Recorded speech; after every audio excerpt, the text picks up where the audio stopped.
ஈரோடு கிழக்கு சட்டமன்ற இடைத்தேர்தலுக்கான வாக்கு எண்ணிக்கை நாளை காலை 8 மணிக்கு தொடங்க இருக்கிறது. இந்த தொகுதியோடைய முடிவுகளை பார்ப்பதற்காக எல்லாமே ஆர்வத்தோடு இருக்கிறாங்க. காரணம் என்னன்னு கேட்டிங்கன்னா, இந்த தொகுதியில் திமுகவுக்கும் நாம் தமிழர் கட்சிக்கும் நேரடி போட்டி. இதில் நாம் தமிழர் கட்சி வெற்றி பெறுறாங்களோ இல்லையோ, கண்டிப்பாக திமுக வெற்றி பெற போகிறாங்கன்னு எல்லா செய்தி ஊடகங்களும் பேசிக்கிட்டு இருக்காங்க. இருந்தாலும் இங்கே பார்த்திங்கன்னா, நாம் தமிழர் கட்சி மிகப்பெரிய ஒரு சாதனையை படைக்க போகிறதாக தகவல் நிறையா வந்துட்டுருக்கு.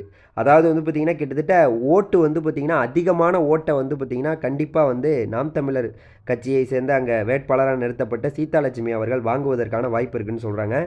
ஏற்கனவே பார்த்திங்கன்னா கிட்டத்தட்ட 10,500க்கும் மேற்பட்ட ஓட்டை போன 2023 தேர்தலில் நாம் தமிழர் கட்சி அங்கே பெற்றிருந்தது.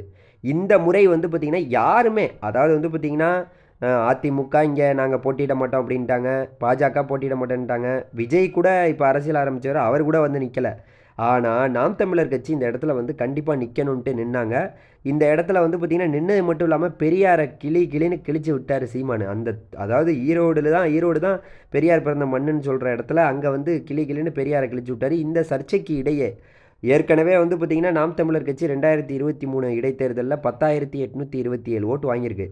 இப்போ எவ்வளோ ஓட்டு வாங்க போகிறாங்க அப்படிங்கிறத நம்ம பொறுத்திருந்து தான் பார்க்கணும். கண்டிப்பாக அதனுடைய முடிவுகள் எல்லாமே நாளைக்கு காலையில் விறுவிறுப்பாக வர ஆரம்பிச்சிடும். எல்லாமே நாம் தமிழர் கட்சிக்கு சாதகமாக தான் வருவதற்கான வாய்ப்பு இருக்குதுன்னு சொல்கிறாங்க. அதிகபட்சமாக பாஜக அதிமுக ஓட்டுக்கள் நாம் தமிழர் கட்சிக்கு போயிருப்பதற்கான வாய்ப்புகள் இருக்குது. அதிகமாக பார்த்திங்கன்னா ஒரு 30,000 40,000 ஓட்டுக்கு மேலே பார்த்திங்கன்னா நாம் தமிழர் கட்சி வாங்கினால் அது மிகப்பெரிய சாதனை அப்படின்லாம் சொல்கிறாங்க.